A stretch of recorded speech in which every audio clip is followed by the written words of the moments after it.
नमस्कार साथियों। तो आज है 26 नवंबर 2025। दोस्तों, पिछले कुछ दिनों पे जब बाजार बैक टू बैक गिर रहा था, आपके पोर्टफोलियो गिर रहा था खास करके, तब भी जैसे कि आपको मैं कहा था कि थोड़ा पेशेंस रखिए, डिसिप्लिन रहिए। आज भी मैं आपको सेम कहूंगा कि थोड़ा पेशेंस रखिए, डिसिप्लिन रहिए। बाजार जल्दी सब ठीक हो जाएगा। और आज आप देख लीजिए, मतलब मार्केट में एक्सीलेंट बुल रन था, एक्सीलेंट, एक वर्ड में। और निफ्टी कहां पे क्लोजिंग दिया? ना केवल 26,000 को तोड़ा, 26,200 के ऊपर पहली बार आके निफ्टी क्लोजिंग दिया, पहली बार, लगभग 1.24% गेनिंग के साथ।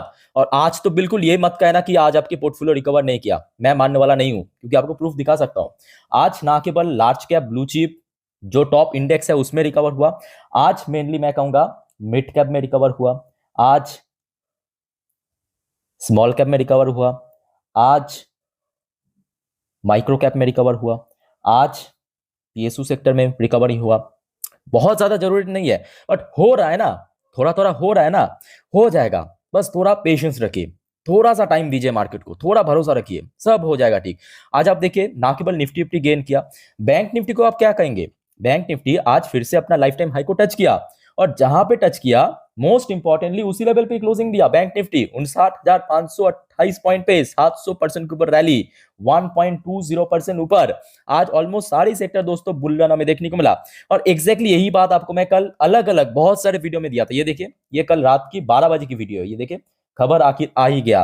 नीचे देखिए, रात की बढ़िया खबर आपको मैं दिखा रहा हूं, ठीक है। ये देखिए, अचानक माहौल बदल गया, 10:30 वाली वीडियो। और साथ में यहाँ पे मेंशन भी किया था कि मार्केट एनालिसिस निफ्टी 26,000। इवन इसके पहले भी बहुत सारे वीडियो में अलग अलग जानकारी आपको मैं दिया था।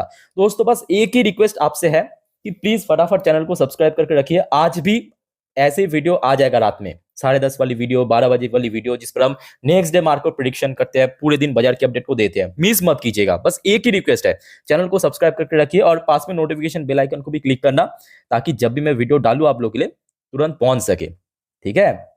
अब देखिए बाकी सेक्टर, ये देखिए निफ्टी एमएनसी सेक्टर, देखिए मोस्टली सेक्टर अगर आप देखेंगे ना, आज 1-1.5% तो मिनिमम क्लोजिंग दिया। ये देखिए लगभग 1%।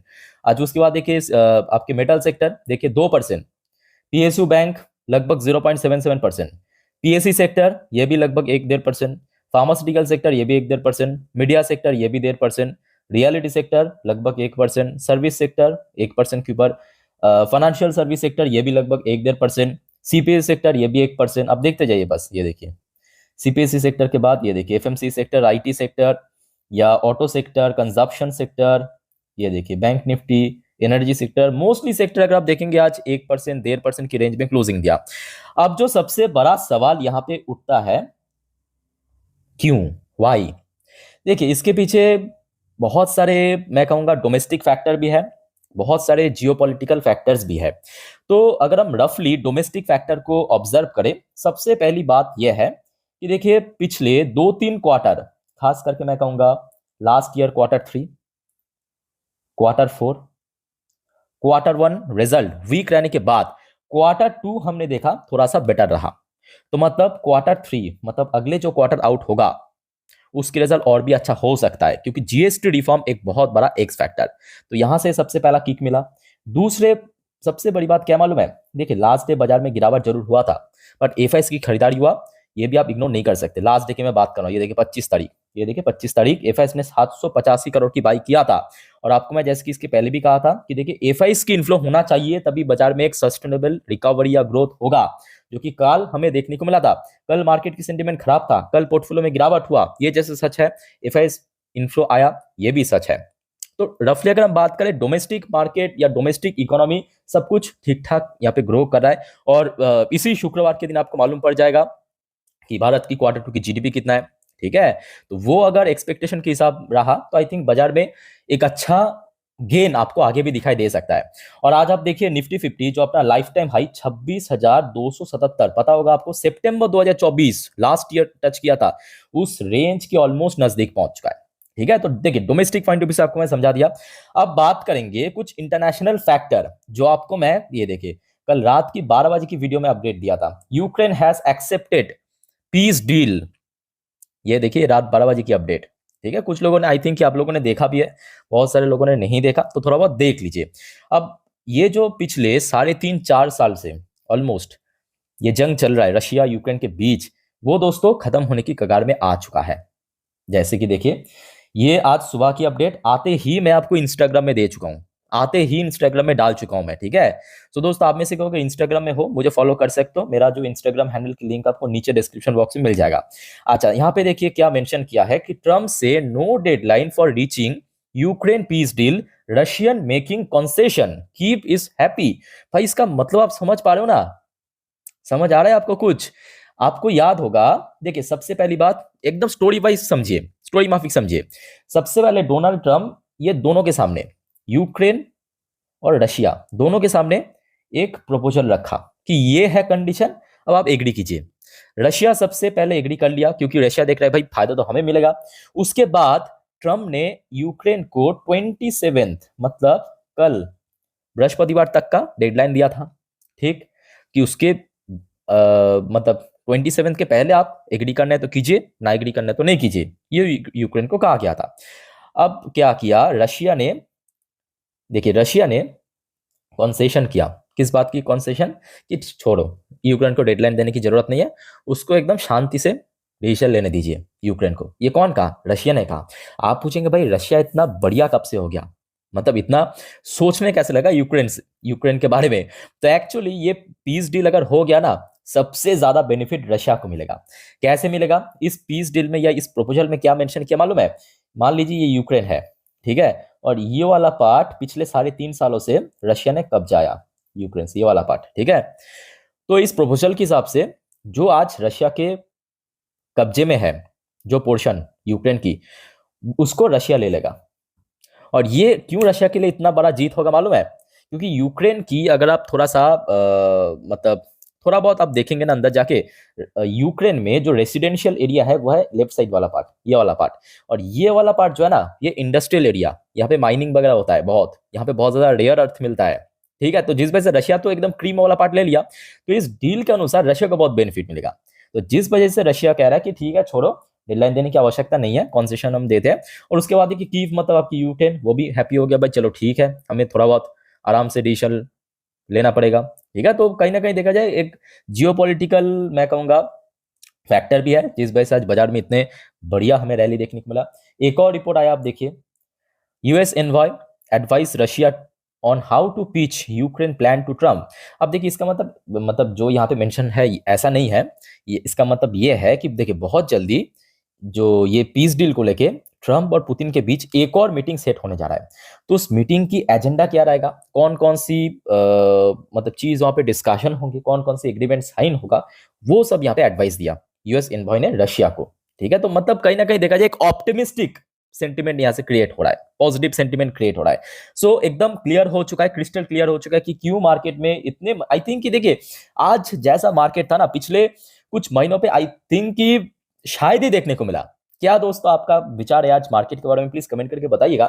मुझे लगता है कि पिछले 2-3 महीनों पे तो ऐसा मार्केट हमें देखने को नहीं मिला, इतना बढ़िया। लार्ज कैप भी जहां पे मूव किया, मिड कैप भी मूव किया, माइक्रो भी मूव किया, पीएसयू आपके large cap mid cap small cap सब सेक्टर आज मूव किया। अच्छा यहां तक क्लियर हो चुका है, चलिए अगले अपडेट पे। यहां पे देखिए अब इकोनॉमिक टाइम या मनी कंट्रोल की तरफ से कुछ की फैक्टर मेंशन किया, चलिए थोड़ा बहुत आपको मैं फॉर्मली दिखा देता हूं, उसके बाद हम नेक्स्ट टॉपिक पे चलेंगे। देखिए यहाँ पे जो की फैक्टर मेंशन किया कि जिस वजह से आज बाजार में रिकवरी हुआ, सबसे पहला की फैक्टर मेंशन किया कि rising US Fed rate cut hope. ठीक है, मैं कहूंगा ये एक सेकेंडरी फैक्टर हो सकता है, बट ये प्राइमरी फैक्टर नहीं है, ठीक है, ये प्राइमरी फैक्टर नहीं है। ठीक है, अगर यूएस इस बार मतलब जो एफएमसी मीटिंग के through federal reserve rate cut करता है तो ठीक है, उससे पॉजिटिव सेंटिमेंट क्रिएट जरूर होगा, बट ये सेकेंडरी फैक्टर है। ग्लोबल मार्केट रैली, ठीक है, आज वही कारण है आपके रशिया यूक्रेन की जो पीस डील, उसके कारण सुबह से ग्लोबल मार्केट भी काफी अच्छा था। डिक्लाइन क्रूड ऑयल प्राइस पिछले 2 दिन से नीचे ही है। और अच्छा अलग से कल मैं आपको ये भी दिखाया था, आपको याद होगा रात की 10:30 वाली वीडियो में, कि जेपी मॉर्गन ने जो टारगेट दिया क्रूड ऑयल की, लगभग $30 पर बैरल में पहुंच जाएगा अगले फाइनेंशियल ईयर पे। एफआईएस की बाइंग, ये एक बहुत बड़ा की फैक्टर जो आपको मैं अभी अभी एक्सप्लेन किया हूँ कि लास्ट डे बाजार वीक था, पोर्टफोलियो वीक था, बट एफआईएस की बाइंग हुआ है। वीक अर्निंग बॉटमिंग आउट, ये भी एक बहुत बड़ी फैक्टर जो अभी आपको मैं शुरू में ही समझाया कि कुछ डोमेस्टिक फैक्टर की वजह से, तो उनमें से Q2 की अर्निंग भी हमने देखा था काफी इस बार बेटर हुआ। बोर्ड बेस्ड बाइंग, तो बहुत सारे जो हेवी स्टॉक है वहाँ पे भी काफ़ी खरीदारी देखने को मिला। आरबीआई एमपीसी में तो ये तो ऑलरेडी आपको मैं परसों ही अपडेट दे चुका हूँ। परसों की बात है जब आपके आरबीआई गवर्नर साहब की तरफ से कहा गया था कि इस बार जो अगले MPC meeting, monetary policy committee meeting पे, जो 3 दिसंबर से लेकर 5 दिसंबर पे होगा, रेट कट होने का उम्मीद है। बिकॉज देखिए भारत की मैक्रो काफ़ी बढ़िया चल रहा है, मैक्रो डेटास वगैरह। अच्छा, मनी कंट्रोल ने क्या कहा थोड़ा सा आप देख लीजिए, उसके बाद हम नेक्स्ट टॉपिक पे चलेंगे। देखिए यहाँ पे कहा फेड रेट कट ऑप्टिमिज्म, ठीक है, ये सब सेकेंडरी रीजन है।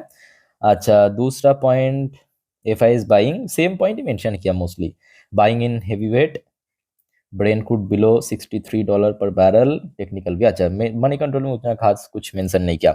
अच्छा, एक और फैक्टर मैं आपको दिखाता हूँ। एक और फैक्टर ये है कि देखिए कल रात में यूएस मार्केट की क्लोजिंग भी काफी शानदार था, चाहे डॉ जोन्स की बात करें चाहे नैस्डैक की बात करें। और आपको पता होगा दोस्तों, अगर आप हर रोज रात की 10:30 की वीडियो देखते हो तो मैं आपको बार बार कहता हूँ कि देखिए सुबह उठ के बस एक बार गूगल में सर्च करके डॉ जोन्स की फ्यूचर है, नैस्डैक की फ्यूचर को ट्रैक कर लेना, इंडियन मार्केट होने से थोड़ा बहुत आपको एस्टिमेट मिल जाता है ग्लोबल मार्केट कैसा है सुबह से। तो अगर आप देखेंगे सुबह से ही डॉ जोन्स की फ्यूचर भी देखिए पॉजिटिव में, आपको नैस्डैक की फ्यूचर भी आपको पॉजिटिव में दिख जाएगा। अभी आप देख सकते हो साफ साफ स्क्रीन के ऊपर। सो दोस्तों, इस टॉपिक को हम आज रात की 10:30 वाली वीडियो में कवर करेंगे। याद रखना, आज रात की 10:30 की वीडियो मिस मत कीजिएगा, कल के लिए बहुत वाइटल है, ठीक है। अच्छा, उसके साथ साथ एक इंडियन करेंसी की वैल्यूएशन लगभग उसी लेवल पे है जहां पे पिछले 3-4 ट्रेडिंग डेज में था। अच्छा, एफआईएस वाला अपडेट मैं आपको दे चुका हूं। अच्छा, अब आइए एशियन पैसिफिक बाजार की क्या हाल था देख लेते हैं। जैसे कि जापानीज मार्केट भी आज बढ़िया था, मोस्टली इंडेक्स 1% 2% पॉजिटिव में क्लोजिंग दिया। चाइनीज मार्केट फिर भी मैं कहूंगा थोड़ा बहुत ऊपर नीच था। हांगकांग की मार्केट भी काइंड ऑफ फ्लैट था, बहुत अच्छा नहीं था। साउथ कोरियन मार्केट आज काफी बढ़िया था, कॉस्डैक्स केआरएक्स मोस्टली इंडेक्स 2% 2.5% ऊपर क्लोजिंग दी। इंडियन मार्केट तो आपके सामने ही बहुत महीनों बाद एक अच्छा मूवमेंट दिया है। ताइवानिश मार्केट भी अच्छा ही था, ऑस्ट्रेलियन मार्केट भी अच्छा ही था, ये खचरा भी में अच्छा था। न्यूजीलैंड की मार्केट भी अच्छा था, मलेशियन मार्केट भी सही था, इंडोनेशियन मार्केट भी सही था, सिंगापुर मार्केट भी सही, थाई मार्केट आज थोड़ा वीक था, ठीक है। यानी जो मेजरली आज एशियन पैसिफिक बाजार काफी बढ़िया ही था और इंडियन मार्केट भी काफी अच्छा रिकवर किया। सो दोस्तों, एट द एंड मैं आपको यही कहूंगा कि देखिए जैसे कि तेजी बाजार की एक पार्ट है, उसके बाद गिरावट भी बाजार की पार्ट है, उसके बाद मार्केट कंसोलिडेट करेगा कुछ समय के लिए, ये भी बाजार की पार्ट है। ना आपको तेजी के समय बहुत ज्यादा ओवर एक्साइटेड होना है, ना आपको गिरावट के समय बहुत ज्यादा फ्रस्ट्रेटेड होना है, ना आपको जब बाजार कंसोलिडेट करे यहाँ पे आपको बोरिंग होना है। सिंपल बात है, आपने निवेश किया, थोड़ा बहुत टाइम दीजिए मार्केट को, थोड़ा पेशेंस रखिए और लॉन्ग टर्म की व्यू से सोचिए, ठीक है। यही बात आपको मैं जब बाजार गिरता है तब भी कहता हूँ, आज बाजार ऊपर है तब भी आपको कह रहा हूँ, इवन फ्यूचर में भी आपको सेम कहूंगा। बाकी दोस्तों, और कोई आपका डाउट्स कंफ्यूजन वगैरह है कमेंट करके पूछिए।